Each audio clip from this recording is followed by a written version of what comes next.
नमस्कार। टोडे टॉक में अपने संपूर्ण बॉडी की स्वागत करे छी हम सामने। आज हम सब बातचीत करब सुरक्षा व्यवस्थापन के बारे में।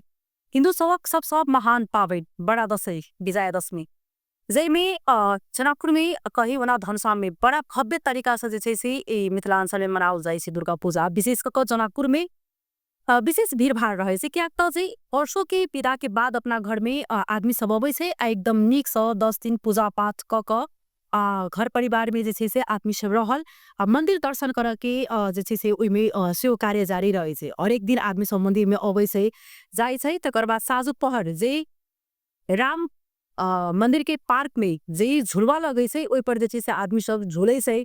ओते दूर में स्टॉल सब लागल रहे छे नाश्ता सबके खाए छे एंजॉय करे छे। हम सब बातचीत करब जे रात में जना कि काल जे झुलवा अचानक से जे से टूट जाए छे। ऐसा पहिरहु बात उठल रहे झुलवा के बारे में तो अई बेर में झुलवा लगते हटा देबे तेहन प्रकार के बात अबै छले।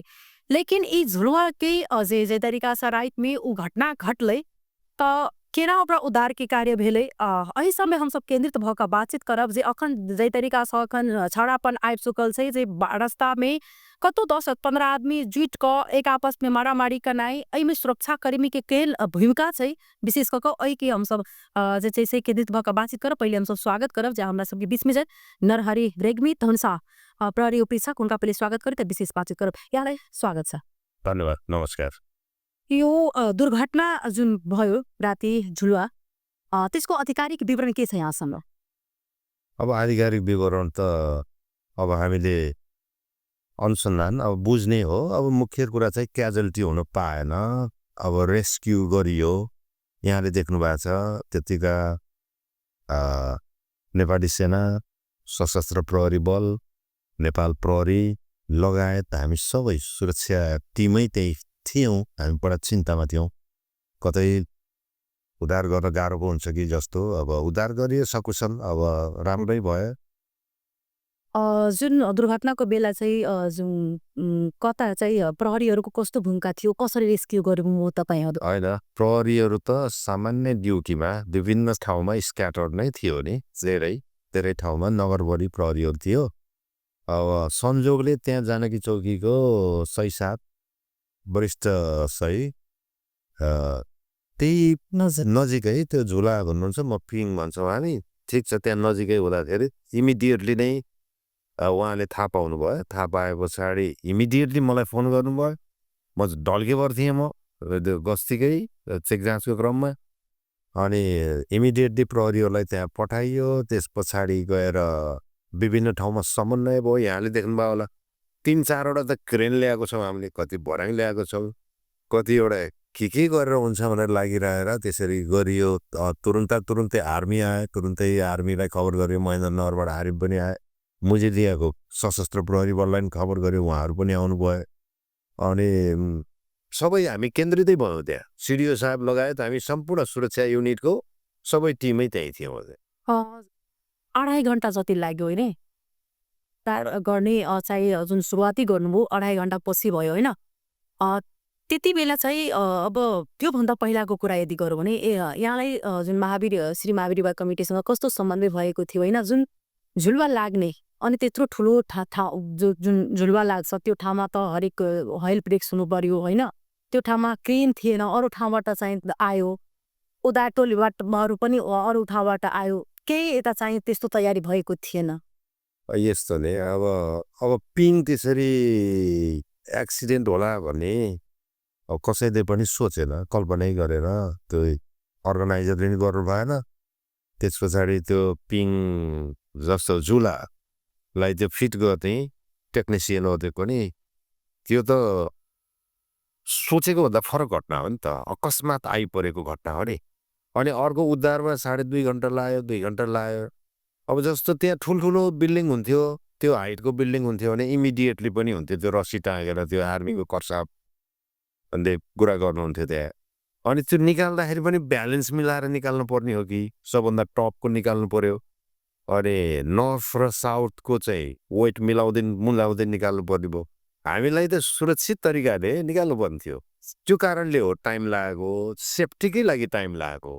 प्रहरी त उइदैन मिनेट पुगेको छ नि प्रहरी गएर त हुँदैन त्यो त यो झुला लगाउने केही मापदण्ड छ कि छैन होइन यो मापदण्ड त अब हेर्नु पर्यो नि त नयाँ चिज आयो नयाँ कुराहरू आयो नि यसरी दुर्घटना हुँदो रहेछ त्यो हामीले मात्रै होइन यहाँहरूले पनि थाहा पाउनु भयो त्यसको अनुमति दिँदाखेरि पनि त्यसलाई चाहिँ हेर्नु पर्दो रहेछ अब अर्गनाइजरहरूले पनि अब कति गाह्रो भयो ल हेर्नुहोस् त कन्जस्टेड ठाउँ भएको कारणले त्यो ठाउँबाट उद्धार गर्नु कति समस्या भयो ल झुला त लगायो सबै तीर्थालुहरू जानुहुन्छ टुरिस्टहरू जानुहुन्छ सबै जानुहुन्छ रमाउनुहुन्छ खेल्नुहुन्छ तर दुर्घटना हुँदाखेरिको अवस्था हेरौँ त जब त्यहाँ चाहिँ उद्धार गर्दाखेरि कति कठिनाइ भएछ त्यो हिसाबले यसले एउटा लेसन दिएको छ हामी अर्गनाइजरहरूसँग कुरा गर्छौँ र त्यसको सेफ्टी मेजर पनि अब आगामी दिनमा त एउटा सेफ्टी मेजर पनि हेर्नुपर्ने रहेछ त्यो कुराहरू आए तपाईँ अनुगमन गर्नुभएको होला होइन त्यो बैठक पनि बसेका थिए होइन सुरक्षा निकाय पनि जान्छन् हरेक निकायका मान्छेहरू पनि जान्छन्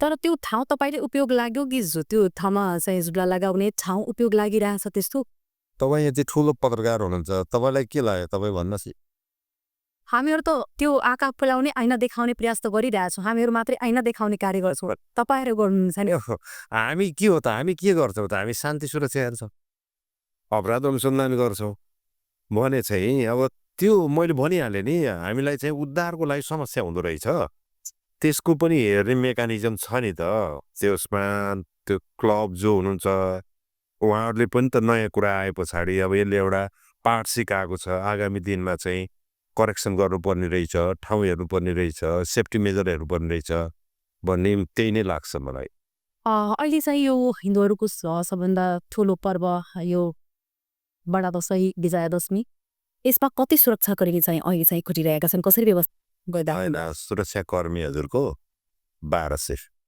1250 कसरी छ भन्दा सशस्त्र प्रहरी पनि छ 450 नेपाल प्रहरी 804 जना छौँ यसमा चाहिँ गस्ती हुन्छ पिकेट हुन्छ static duty dynamic duty mobile duty vehicle गस्ती पैदल गस्ती सादा पोसाकदेखि लिएर ओभरअल त्यो ड्युटीमा सबै प्रकारको प्रहरी परिचालन भएको छ सहर एरियामा घटना घटेको 5 मिनटभित्र प्रहरी पुग्छ र भने ग्रामीण एरियामा बढीमा 10 मिनटभित्र प्रहरी पुग्छ त्यो किसिमले हामीले मिलाएका छौँ यो जुन सबैभन्दा भिडभाड हुने ठाउँ यो राबाना चोकदेखि तपाईँको शक्तिपीठ मन्दिर राजदेवी मन्दिर त्यो वरपर चाहिँ कस्तो व्यवस्थापन गर्नुमा चाहिँ सोच छ त्यसमा चाहिँ अब यही त हो अब अलिकति त्यो अटो रिक्साहरू यसको म्यानेजमेन्टहरू गर्दैछौँ त्यहाँ ठिक छ पैदल गस्ती पनि छ पिकेट पनि छ सादा पोसाकमा पनि छ त्यो भिडभाड तीर्थयात्रु आउने ठाउँतिर